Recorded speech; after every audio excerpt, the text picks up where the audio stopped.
Muy buenas noches con todos. Feliz inicio de año.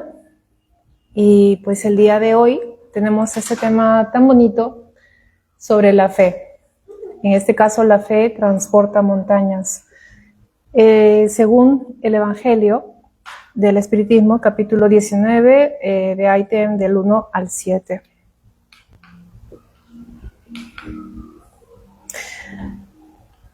Vamos a tocar el caso de este personaje que es muy conocido, ya muchos han escuchado sobre él. Había una vez un hombre sumamente próspero, con una gran familia y cuantiosas riquezas. Era conocido por ser perfecto, recto, temeroso de Dios y apartado del mal. Pero en las alturas, lejos del ojo humano, se gestaba una tormenta, una apuesta invisible entre la luz y la oscuridad. Decidió poner a prueba el material del que estaba hecha su alma. El desastre no llegó como un susurro, sino como un estallido. En un solo día, 4 mensajeros llegaron corriendo, uno tras otro, con el aliento roto. El fuego cayó del cielo y consumió tus rebaños. Los enemigos acuchillaron a tus siervos. Un viento del desierto derribó la casa. Todos tus hijos han muerto. ¿Ustedes imaginan esa situación?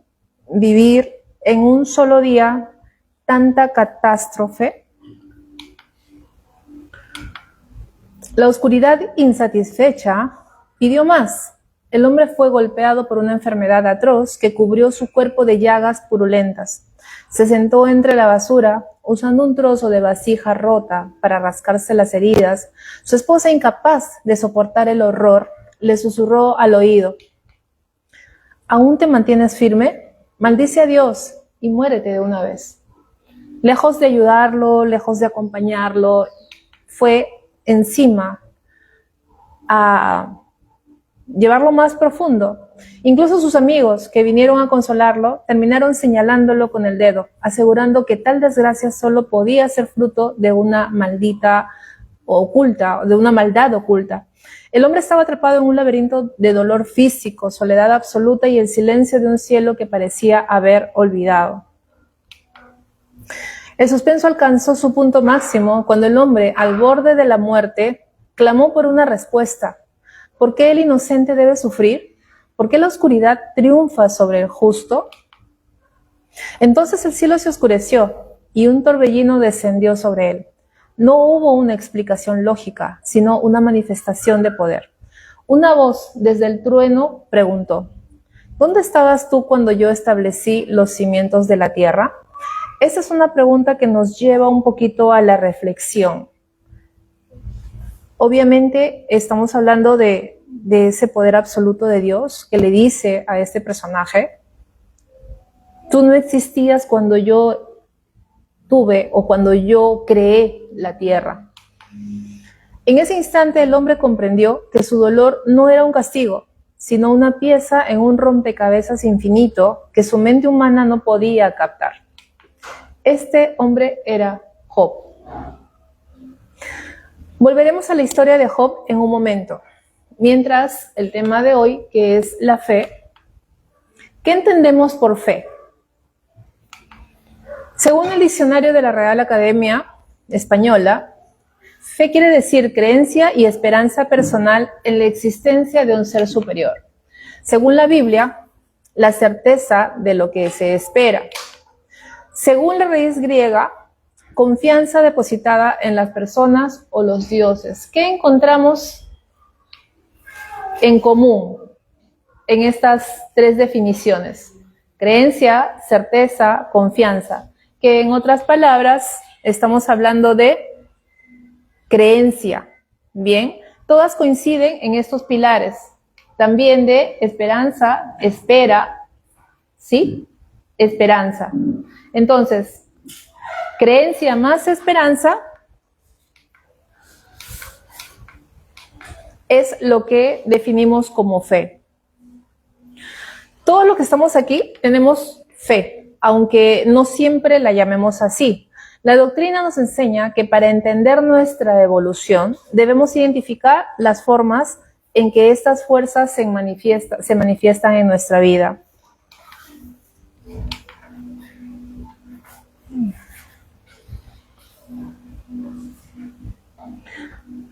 Desarrollo de la fe humana. Primero hablemos de la fe humana. Es decir, ¿cuántos tipos de fe existen? Pues obviamente nos desarrollamos en un mundo material, pero también aprendemos y estudiamos sobre el mundo espiritual. Por lo tanto, hablamos de dos tipos de fe. Las dos caras de la fe. La fe humana, ¿en qué consiste?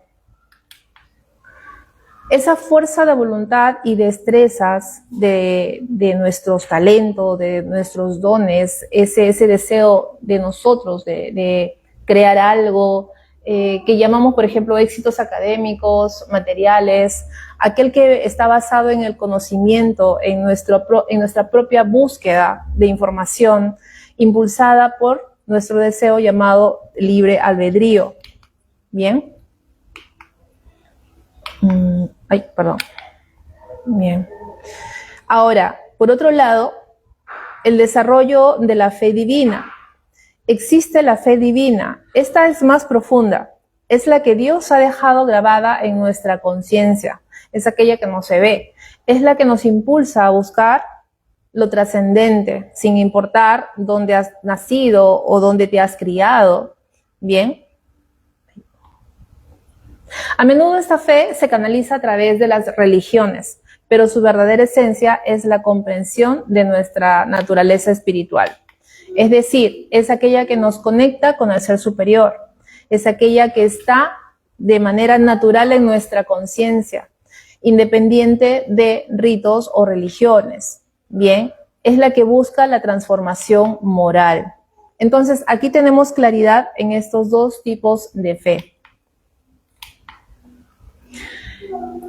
El error que cometemos frecuentemente es creer que estos dos conceptos o estos dos tipos de fe están separados, o que la fe es solo para pedir cosas materiales. El objetivo de hoy es entender que la fe divina no debe ser ciega, ni limitarse a ritos. Debe ser una herramienta que, unida a nuestro raciocinio, nos permita evaluar en qué proporción estamos cultivando nuestra esencia espiritual frente a nuestras necesidades materiales. No podemos negar que sí, vivimos en un mundo material donde nos movemos precisamente por todo lo que se ve. Sin embargo, no se trata simplemente de eso, hay un trasfondo, hay precisamente aquí en este espacio aprendemos de ese mundo que es el mundo espiritual.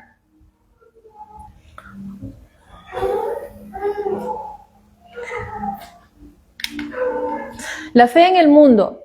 Esto es un dato según estadísticas del estudio precisamente de personas que practican la fe.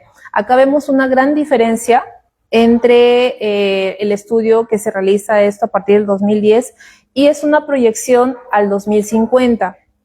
Bien. ¿Qué podemos ver aquí? Perdón.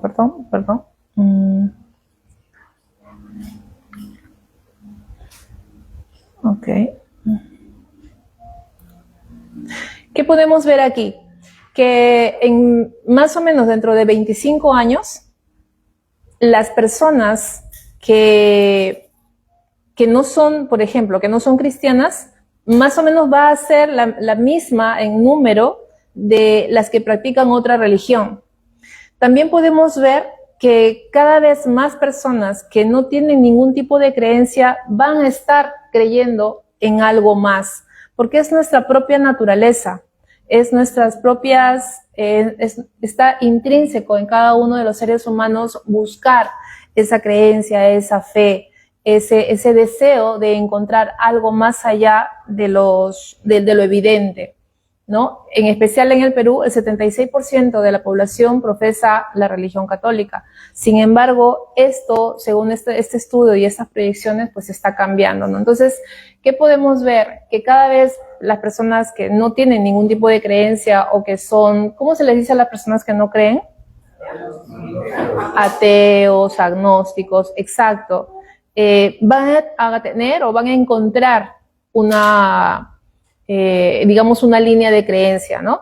Lo más llamativo de estas proyecciones es que dentro de justamente 25 años, las dos grandes religiones del mundo igualarán en porcentaje.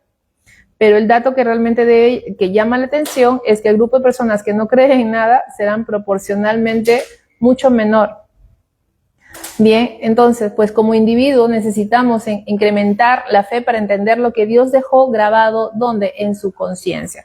Y el día de hoy, pues, es muy fácil, no muy fácil, pero sí se puede percibir la búsqueda o el despertar de la conciencia de las personas.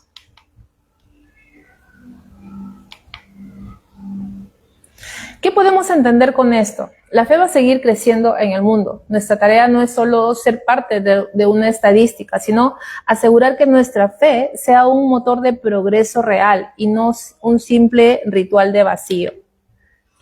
Las dos religiones más grandes tenderán a igualarse en el porcentaje para el 2050. El porcentaje de personas sin afiliación o que no creen en nada será menor proporcionalmente en el futuro. La fe es una necesidad, como les repito, ¿no?, del espíritu en evolución. Hay quienes, por ejemplo, en mi caso, yo recuerdo en alguna época, más o menos me sucedió entre el 2008 y el 2011, tenía esa búsqueda de fe, quería conocer a Dios, quería encontrarlo, quería que reciba mis plegarias. Y yo no sabía orar, yo no sabía lo que era tener una comunicación directa con Él y empecé a buscar en las iglesias. Me fui a la evangélica, a la cristiana, a la pentecostés, a la de los últimos días. Y yo creo que de alguna manera vamos por esa búsqueda. Y todas nos dan una enseñanza y todas nos muestran de pronto en ese momento algo que es necesario aprender. ¿Bien? Ahora retomamos a la historia que vimos al inicio, Job y la prueba de la fe inquebrantable.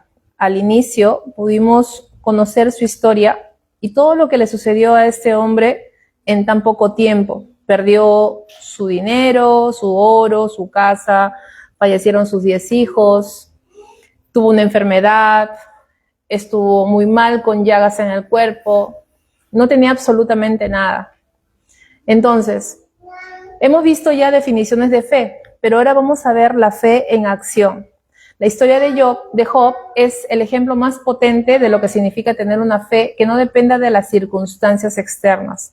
Job era un hombre que lo tenía todo. Tenía riquezas, bien, y todas estas desaparecieron, sus bienes materiales. Perdió a lo que más amaba, que eran a sus hijos, sus 10 hijos. Perdió su salud. Sufrió una enfermedad dolorosa y humillante, donde sus amigos lo señalaban como estar maldito, por ejemplo. Según el libro del Evangelio, la pregunta 466 dice, ¿por qué Dios permite que algunos espíritus nos inciten al mal? A veces nos preguntamos, ¿no?, si esta persona es tan buena, es tan honrosa, hace bien las cosas, ¿por qué Dios permite eso en su vida? El libro que nos dice, los espíritus imperfectos son los instrumentos destinados a probar la fe y la constancia de los hombres en el bien. Puesto que tú eres un espíritu, debes progresar en la ciencia de lo infinito. Por eso pasas por las pruebas del mal para llegar ¿a dónde? Para llegar al bien. Para conocer el bien, pues hay que experimentar su opuesto. Vivimos en un mundo dual. Tú no puedes saber qué se siente tener calor si no has experimentado el frío. Tú no puedes definir algo que está agradable y delicioso si no has probado algo que es agrio o ácido o dulce. ¿Sí? No hay forma de saber si es que no experimentas una de la otra. Lo mismo sucede en este aspecto. Ahora hablemos de la fe razonada, conocimiento y convicción. Según los estudios de las leyes espirituales, ¿sí?, que nos muestran y nos demuestran sobre la fe razonada, es estudiar las leyes espirituales y tener esa certeza interna. Y con esto, ¿qué conseguimos? Esa fe inquebrantable. Para explicar la fe razonada, usemos un ejemplo cotidiano, ¿sí? ¿Quién de ustedes conoce a alguien que tiene miedo a subirse a un avión? ¿Nadie? ¿Nunca he escuchado de alguien que tiene miedo de subirse a un avión? ¿No? ¿Tú sí? Por ejemplo, mi suegra tiene miedo de subirse al avión, por eso no quiere volar. Es su pretexto, ¿no? Sin embargo, cuando tenemos más información al respecto, ¿sí? Muchas personas sienten terror al subir un avión, pero ¿cómo se le quita ese miedo? O sea, ¿qué tendría que pasar para que ese miedo se elimine? No es por un acto de magia, sino cuando el hombre une dos cosas. El conocimiento, ¿sí? Saber que hay profesionales en aeronáutica, hay quienes dirigen la nave, ¿sí? Quienes son los conductores de los aviones, los pilotos, y la convicción de que hay cientos de miles de personas que a diario, todos los días, viajan sin tener ningún inconveniente. Entonces, sumamos ese conocimiento con esa certeza, entonces podemos creer, podemos tener ya cierta convicción de que no me va a pasar nada. Bien, entonces, ¿es por qué? Porque pues hay esa información. Entonces, a esto se refiere cuando hablamos de tener la fe razonada. Es discernir entre el conocimiento y la convicción. Alcanzar una certeza. La fe espírita no es estática, es un raciocinio. ¿Qué es racionalidad y raciocinio? ¿Cómo podemos diferenciar estos términos que se parecen pero no son iguales? Racionalidad es referido a la capacidad y raciocinio es el proceso de unir, de juntar precisamente las ideas. A menudo confundimos estos términos. La racionalidad es una condición humana. ¿Qué significa? Nosotros los humanos somos seres racionales. Los animales o hermanos menores no son racionales. Ellos no están pensando, ellos no están tomando decisiones. Nosotros sí. ¿Ok? Pero el raciocinio es el ejercicio de tomar diferentes ideas y estructurarlas hasta alcanzar una certeza. Esto se consigue, obviamente, con obtener información. La fe espírita no es estática, es un raciocinio constante. Ojo con esa definición, constante. ¿Qué quiere decir? Que pueda que tú tengas una información o una experiencia el día de hoy, pero esto se va fortaleciendo en la medida que sigues estudiando, te sigues capacitando, sigues experienciando precisamente estas enseñanzas. De nada sirve que aprendas si no pones en práctica esto que estás aprendiendo. Yo no tengo fe porque alguien me lo dijo, sino porque he concatenado las ideas de la supervivencia del alma y la justicia divina hasta que tienen sentido lógico para mí. Bien. La fe dinámica. ¿Qué significa la fe dinámica? ¿Qué quiere decir el libro de los espíritus con la fe dinámica? Jesús no les dijo que no tenían fe, sino que su fe no era suficiente para esa tarea. ¿Qué significa esto? ¿Quién se acuerda de la parábola del grano de mostaza? ¿Qué dice la parábola? Si tuvieras fe como el grano de mostaza, dirías en la montaña que se traslade y la montaña se trasladará. Exacto. Los apóstoles ya creían en Jesús, pero su fe aún estaba en proceso de solidificación. Ellos estaban aprendiendo. Entonces, no era una fe estática, sino una que necesitaba, ¿qué? Crecer, madurar, fortalecerse. Ellos veían lo que Jesús hacía, pero pues no estaban acostumbrados, estaban en pleno proceso de entendimiento de lo que hacía Jesús. ¿Ok? Entonces, recordemos el momento en que los apóstoles se acercaban a Jesús frustrados porque no pudieron ayudar a un niño que sufría de una obsesión espiritual grave. Le llamaban, estaba poseído, ¿sí? El joven lunático. Jesús, con su autoridad moral, logra sanarlo de inmediato. Cuando los discípulos preguntan por qué ellos fallaron, Jesús les da una lección de humildad. Por vuestra poca fe. Así de sencillo. Entonces, como dijo la señora Anita, esa parábola de la semilla de mostaza, ¿sí? Nos hace referencia a qué tan grande es la fe que nosotros tenemos. Eso significa que con una convicción real basada en las leyes divinas tenemos la fuerza para transformar nuestras debilidades ¿en qué? En fortaleza. La fe nos da la capacidad de dejar de ser el hombre viejo, es decir, lleno de vicios, para convertirnos en el hombre o en la mujer nuevo, que vuela como una mariposa. ¿Qué sucede con la mariposa antes de tener sus alas y tener esta transformación? ¿Qué cosa es? Es un gusanito que crea un capullo. Pasa por un proceso de muerte porque ya no va a volver a ser un gusano. Pero esa muerte lo lleva a una nueva vida, a una nueva forma de ser, a poder volar, a poder ver la vida desde otro panorama. Entonces, ¿esa muerte es mala o es buena? Es su transformación. Exacto. Entonces, tener fe no es solo rezar, es tener la fuerza para mover las montañas de nuestra propia imperfección. Si hoy te sientes abatido por un problema que parece una montaña, recuerda que la herramienta para moverla está en la semilla de fe que hoy estás cultivando a través del estudio y la transformación real o la transformación moral. Pero ojo, cuidado porque la falta de esta fe tiene consecuencias visibles en nuestra sociedad actual. Bien, entonces, esa semilla de mostaza que acá podemos ver, aquí radica toda la información para que en un futuro se convierta en esto. ¿Ustedes se imaginan ese tamañito? ¿Sí? Y luego tenemos este árbol enorme con muchísimos cientos de miles de semillas de este tipo para su continuidad.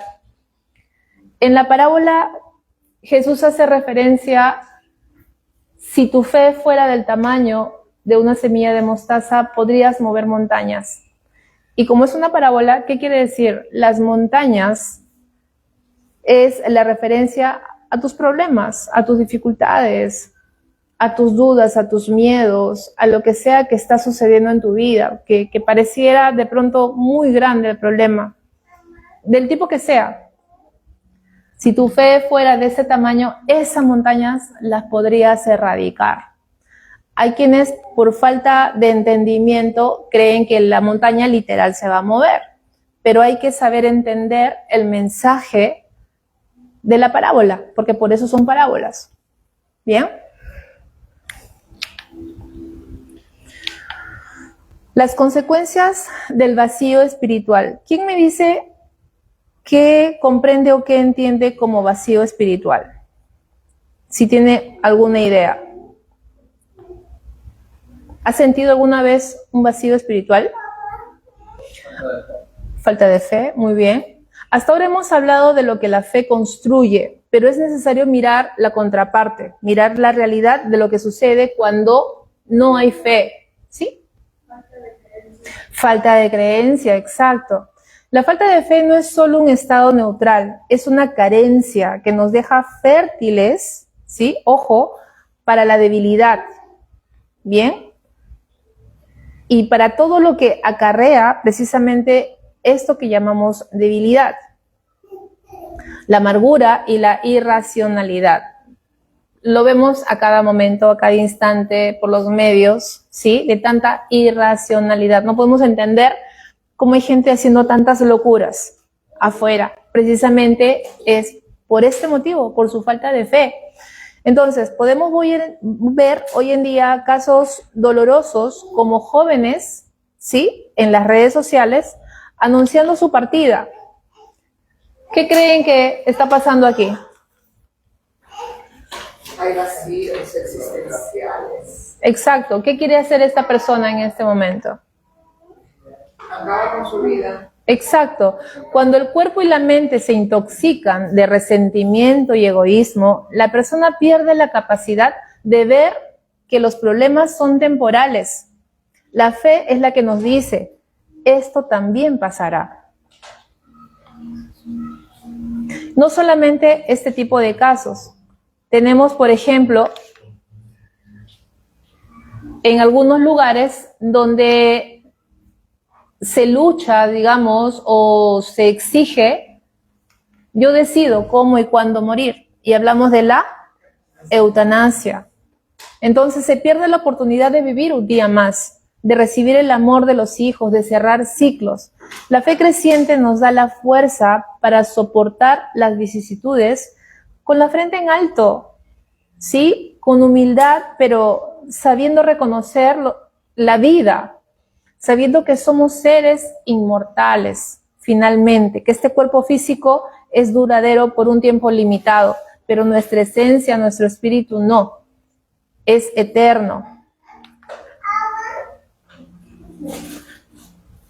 Solamente en Perú existen 47,000 abortos más o menos al mes, estadísticamente. Entonces, son millones de abortos al año. Desde la visión espírita, esto es una falta de fe en la oportunidad de que Dios da a un espíritu para progresar. Es negarle a un ser el derecho a vivir, a tener su experiencia, a que tenga la oportunidad de crecer espiritualmente.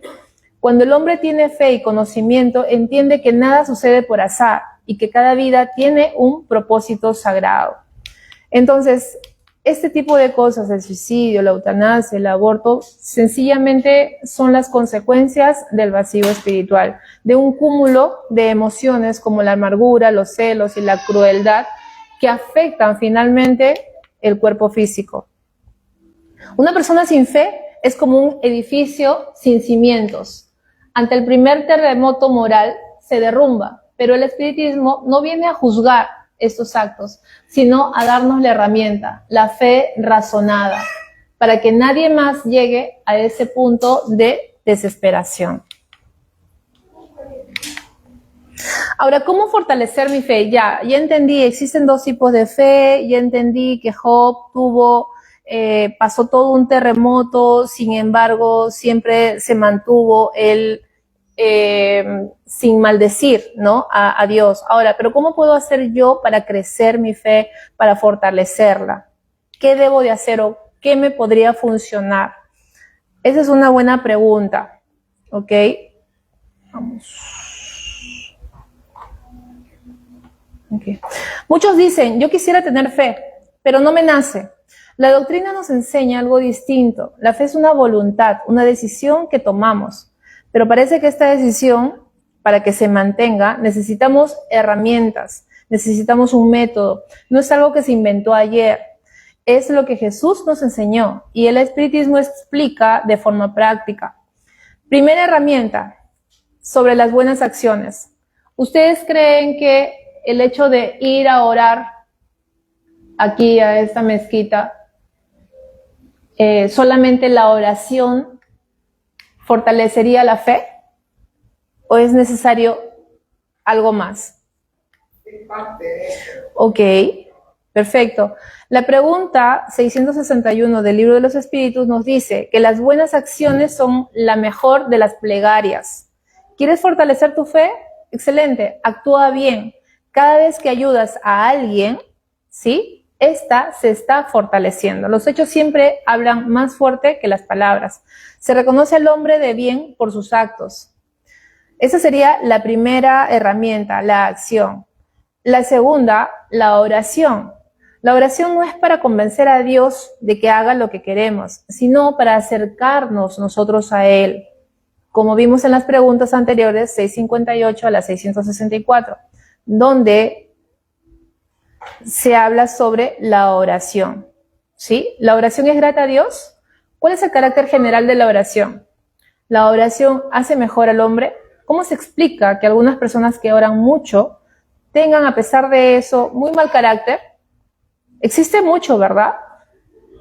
Yo me acuerdo, mi papá, que en paz descanse, llegaba a la casa y había un cuadro del Señor de los Milagros y él entraba y se presionaba, no sé si 3 o 4 o 5 veces. Ahí se quedaba un rato. Pero tenía un genio, tenía un carácter terrible y yo no entendía eso. De verdad, yo era niña, no entendía. Iba a la misa, pero como persona, su trato, su forma de ser, dejaba mucho que desear. Entonces, no necesariamente alguien que está en oración o se va a una iglesia significa que sea sinónimo de una buena persona. Podemos rogar a Dios el perdón de nuestras faltas y que nos lo conceda, así porque sí. ¿Se puede orar por otros y obtener buenos resultados? Las oraciones que hacemos por nosotros mismos pueden cambiar la naturaleza de nuestras pruebas y desviar su curso. ¿Es útil orar por los muertos y por los espíritus que sufren? La oración nos hace más fuertes ante las tentaciones del mal. Es el momento de pedir ayuda. Señor, dame fuerzas. Es tocar la puerta para que se nos abra. Bien, ayuda, por supuesto que sí ayuda. Pero recordemos que está la acción, está la oración. Y la tercera herramienta, Jesús dijo, conoceréis la verdad y ella os hará libres. ¿Sí? La fe sin estudio es frágil ante la primera duda. Estudiar la relación entre el mundo corporal y el espiritual nos quita las supersticiones y los miedos. El conocimiento es lo que nos permite ser libres de creencias falsas y entender por qué nos pasan las cosas. Y en realidad, la sociedad y el entorno está hecho en base a creencias, y estas creencias son aquello que nos dijeron de niños, nuestro papá, nuestra mamá, respecto a todo, al bien, al mal, a Dios, al demonio, lo que está afuera, lo que está adentro. Pero cuando somos adultos tenemos la capacidad de discernir, de buscar información y de aprender y de encontrar nuestro propio discernimiento, lo que nos hace sentido. Como les dije hace rato, estuve en la búsqueda aprendí mucho, sí. Finalmente hoy estoy aquí con la confianza y con la certeza de lo que es Dios, dónde está, dónde mora, ¿sí? Mi conexión con lo divino, con lo esencial. Cuarta herramienta, amor y compañía. No podemos cultivar la fe en aislamiento o en conflicto. El amor al prójimo, empezando por ¿dónde?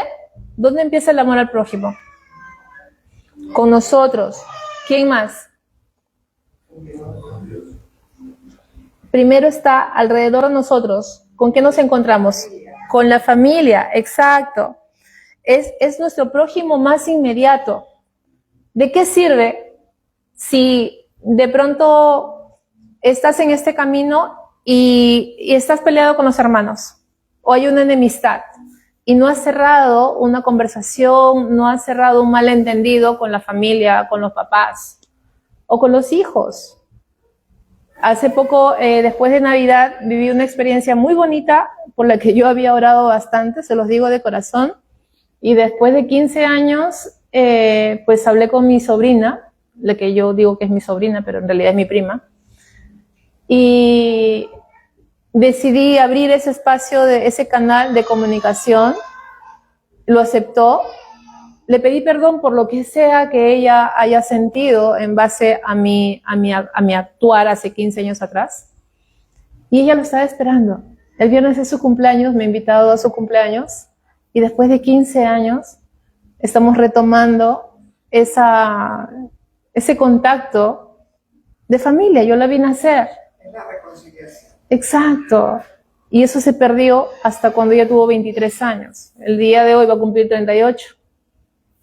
Imagínense, ¿no? ¿Cuántos años han pasado? ¿Y qué hay que hacer? Pues ser humilde y decir, sí, me equivoqué, probablemente. Hace 15 años tenía otro modo de pensar, otro sentir, otro juicio, otra razón. ¿Sí? Entonces, todos tenemos esa oportunidad y hay que empezar ¿dónde? Con nosotros y en casa. Además, debemos rodearnos de gente que crea y que vibre en el bien. Jesús decía, donde hay 2 o 3 reunidos en mi nombre, allí estoy. Busquen la compañía que los eleve. Finalmente, la fe no se queda en el templo ni en el estudio, se lleva a la calle, al bus, al colegio, al trabajo. Veamos cómo proyectar esa fe en nuestra actitud diaria para ser modelos para los demás, porque aunque no lo sepamos o no lo veamos, estamos siendo modelos para alguien, para el vecino, para el amigo, para los hijos. Hacemos una recapitulación. Las 4 herramientas clave. Ojo, número 1, buenas acciones. Los hechos valen más que las... Exacto. Oración. que es el puente de conexión y fortaleza. 3, el estudio, la base de la fe razonada, que es lo que venimos aquí cada martes a aprender. Y amor y compañía, que es el entorno que nutre el alma.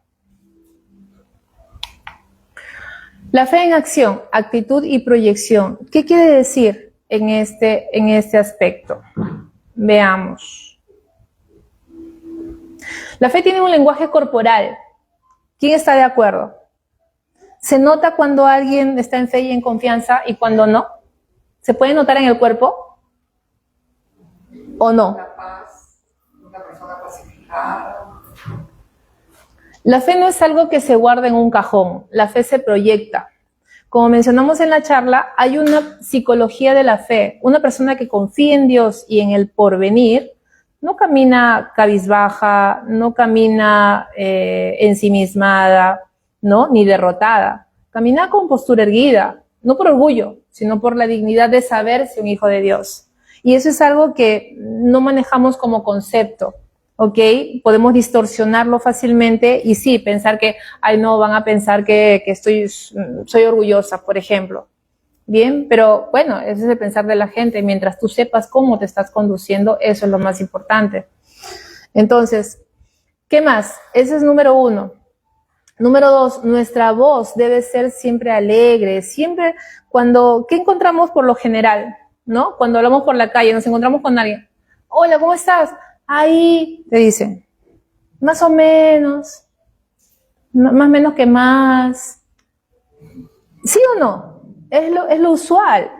Pero ¿qué pasa si estás alegre y no andas quejándote o hablando de tus enfermedades, de tus deudas, de tus problemas? Eso es alimentar la falta de fe. Entonces, podemos usar palabras optimistas y motivadoras. No es negar la realidad, por si acaso, ¿ok? Pero es decidir qué aspecto de la realidad queremos alimentar.